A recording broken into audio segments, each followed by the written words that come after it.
with Taschen, there's already a long connection with Norman Foster. The first book with Norman came out in 1997, and it was a much smaller book than these 2 volumes. I think the first time I very consciously noticed one of Norman's buildings was in St. Moritz, the great one, the Chiesa Futura. And I've noticed it so much because I was there, it's maybe about 20 years ago now already, it feels like a while ago. And we were there for a tour at the time for this art fair. And what was special about this building is that it was so different, so futuristic, but somehow the building didn't feel out of place, but more everything, all the other buildings were sort of out of place. So that sort of struck me at the time, and that was the first time I think I fully noticed the impact of his work in a very personal way. And I think the first time I really had a proper meeting with him for work and for the book was a few years ago, also probably 2019, when we started the work on the book project. Like I said, there's a connection already for a long time. Since the first book, we always kept in touch, and every few years asking Norman if he is interested to do something, also through our editor, Philip Udidio. And 2018, 2019, Norman himself contacted us again and said that he's ready for a book. He also wanted to work again with Philip Udidio, and that's when the work on the book started. I think when I now later see also the big exhibition at the Centre Pompidou, I think that moment very much coincided.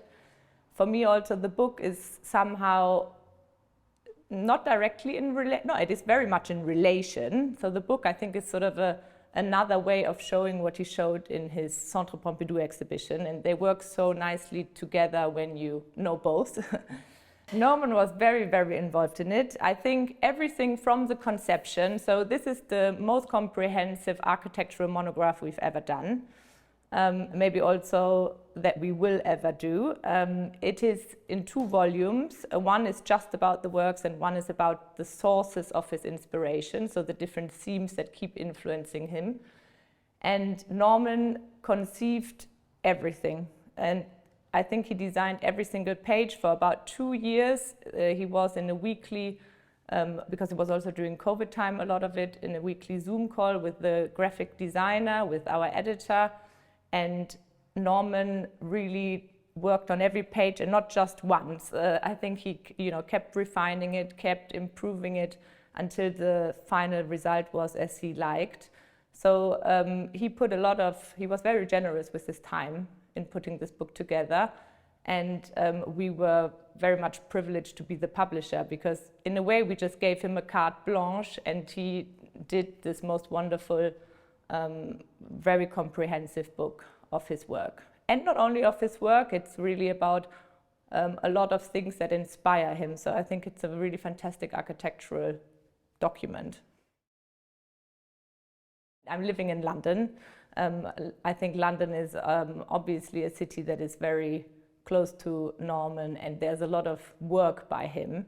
I live in Battersea, so every time I cross the Albert Bridge, I look at his studio, I see the other buildings there. Battersea is almost like the Foster Central here.